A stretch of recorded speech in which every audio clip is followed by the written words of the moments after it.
Retrosarco. Memórias de uma escola. Olá a todos e sejam bem-vindos a mais um episódio do Retrosarco Memórias de uma Escola. O espaço onde exploramos as ferramentas e os conceitos que ajudam a moldar o mundo como o conhecemos. Hoje vamos falar de um instrumento tão simples quanto genial, o dinamómetro. Mas afinal, o que é um dinamómetro? Este é um instrumento utilizado para medir forças de forma precisa. Ele funciona com base no princípio da deformação de uma mola, que se desloca proporcionalmente à força aplicada. É amplamente utilizado em diversas áreas, desde estudos científicos até aplicações industriais e desportivas. E claro, mede a força uma grandeza vetorial, essencial na física e expressa em newtons. A unidade do Sistema Internacional. A força é o resultado da interação entre corpos, como a gravidade, a tensão ou até mesmo a força que aplicamos num objeto ao puxá-lo ou a empurrá-lo. Mas o que torna o dinamómetro tão especial? Quem o inventou? Como funciona? E como passou de algo rudimentar a um equipamento essencial nas tecnologias mais modernas? Estas e outras perguntas serão respondidas pelos nossos convidados de hoje. Dois físicos que não só conhecem o dinamómetro em profundidade, mas também têm uma paixão enorme por partilhar a ciência. Recebemos o Dr. Miguel Costa e a Dra. Sofia Almeida. Sejam muito bem-vindos. Obrigado. É um prazer enorme estar aqui. Muito obrigada pelo convite. Falar sobre instrumentos como o dinamómetro é sempre importante, especialmente porque, apesar de simples, tem uma história e uma utilidade incríveis. Vamos começar pela origem. Qual é que é a história do dinamómetro? Como surgiu este instrumento tão útil? O dinamómetro foi inventado no final do século XVIII pelo francês Edme Regnier. A sua criação inicial visava medir a força muscular em humanos e animais, o que na época foi um avanço significativo nos estudos da fisiologia. No entanto, as suas raízes podem ser atribuídas a investigadores anteriores como Giovanni Afonso Borelli, que explorou os conceitos de força no contexto da biomecânica. Exatamente. Apesar de simples no conceito, a invenção do dinamómetro abriu caminho para uma nova forma de quantificar interações físicas. Inicialmente, tratava-se apenas de molas calibradas que deformavam-se proporcionalmente à força aplicada, segundo a lei de Hooke. Contudo, o princípio foi tão robusto que permitiu aplicações cada vez mais amplas. Fascinante! E como funciona exatamente um dinamómetro?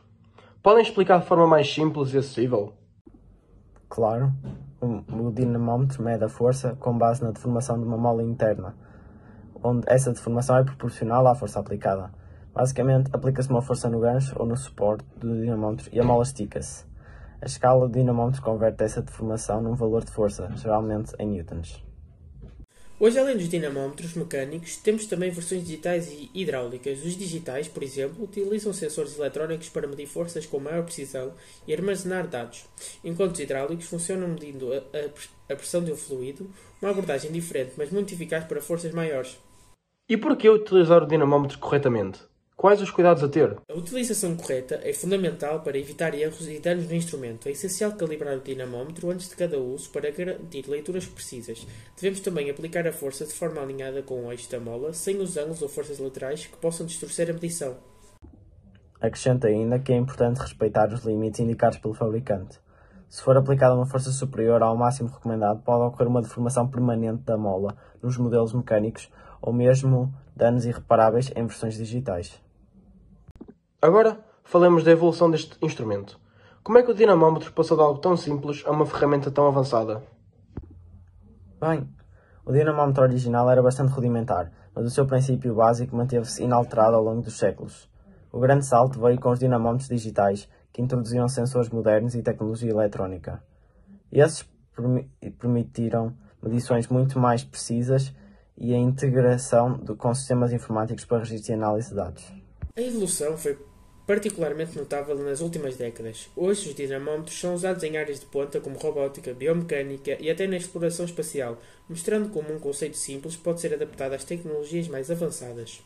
E onde podemos ver o dinamómetro em ação na vida real? Na física e no ensino, o dinamómetro é usado para ensinar a medir forças. Na medicina, avalia a força muscular em processos de reabilitação. No desporto, mede o desempenho atlético de forma objetiva. Na engenharia, é usado para testar a resistência de materiais ou medir a potência de motores, como no automobilismo. É incrível como algo tão simples é tão universal. O dinamómetro é mesmo uma ferramenta que conecta a ciência, a tecnologia e a nossa vida cotidiana. E como relaciona o dinamómetro com os conceitos da física estudados no ensino secundário? Um exemplo claro é na dinâmica. O dinamómetro permite explorar a segunda lei de Newton, permitindo medir forças diretamente e relacioná-las com a massa e a aceleração de um corpo. Também no estudo de atrito, usando o dinamómetro para medir a força necessária para puxar objetos e calcular o coeficiente de atrito, é uma forma prática de trazer a teoria para o mundo real. Para concluir, uma mensagem final para quem nos ouve. O dinamómetro é muito mais do que uma ferramenta de medição.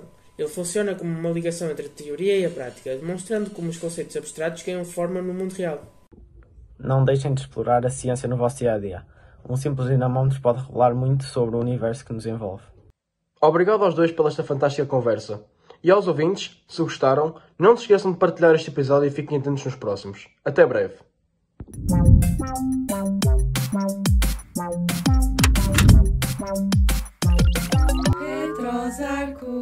Memórias de uma escola.